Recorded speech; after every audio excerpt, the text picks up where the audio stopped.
Well, friends, we've put it off as long as we possibly could. It's time to talk Donald Trump on the weekly update. Okay, friends, let's talk Trump verdict. Here's what you need to know. First up, the Trump hush money case is expected to wrap soon, and a verdict will soon be rendered. Now, I wanted to talk about this this week. It's kind of an interesting topic because we're not a political channel. We're primarily a markets channel. But I wanted to use the Trump trial as sort of our first taste of election season coverage. I think it's important because the way that we can navigate this news event is the way that we're going to be navigating pretty much all of election season when it starts to heat up. And I also think it's interesting because it sort of highlights maybe some market dislocations that can happen because of news events. And I also think if you look at what the market is currently pricing in, I think there's a slight favor towards Donald Trump winning. And primarily what I'm looking at there is the Trump stocks. The Trump stocks are doing pretty well right now. And I think that has to do with the market having this bias. I think the market is really just sort of following polling. And if you look at polling right now, Trump does look to be ahead in a lot of battleground states. You can't vest too much into polls, but that's where we are. So we've got a trial right now. It's a hush money trial, and everything from Donald Trump walking free to receiving a whole bunch of fines to going to jail is on the table. And so I think it's important to look at this news event. So what does it all mean, this Trump verdict, right? I've talked about geopolitical events before, and primarily I said, hey, it really doesn't impact the economy, so don't worry about it. We're still going to be buying iPhones, whether Joe Biden wins or Donald Trump wins. We're still going to be buying iPhones if Donald Trump goes to jail. But I think that the Trump hush money verdict, what happens, as a result of this trial, is a good first taste of election season, and that's why I wanted to talk about it now. I think that if you step out of the media firestorm for a second, both sides make some reasonable points here.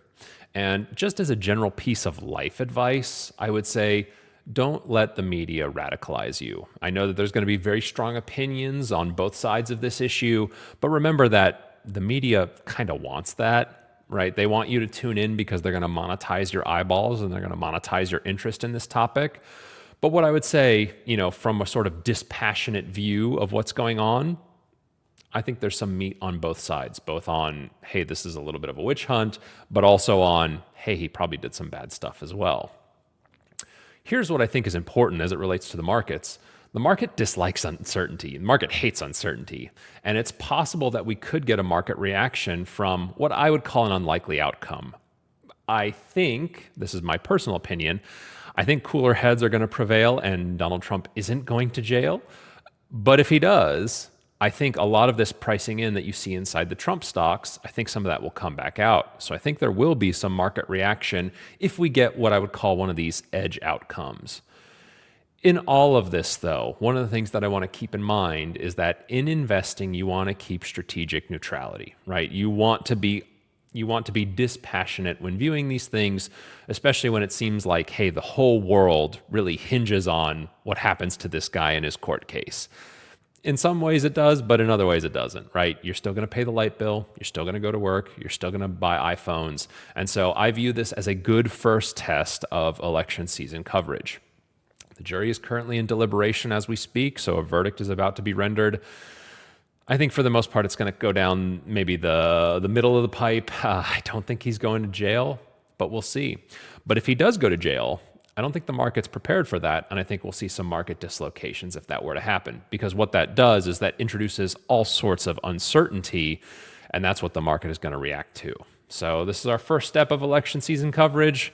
We've got a verdict on a hush money trial. We'll see how it goes, but what I'm saying on this weekly review and why I wanted to talk about this was to just have you keep your perspective and remember this perspective as we enter into election season and it feels like, maybe some bigger, more meatier issues start to get talked about. Prescription drug pricing, warfare, all the stuff that's going to be on the table this election season. So we'll see. I'm interested to see what happens as a result of this case. And there you have it. That's the news review. We're waiting on a Trump verdict. I'll see you this weekend for the markets review. Take care. Okay, friends, that was the video. Hope you liked it. If you found it informative, good, entertaining, I'd love if you could scroll down here beneath the video and give me a like there. It helps us out with the algorithm. And then if you want to be notified first of anything new that we upload to the channel, if you come over here, click subscribe, you'll be the first to know as soon as we upload anything. Appreciate it. See you soon.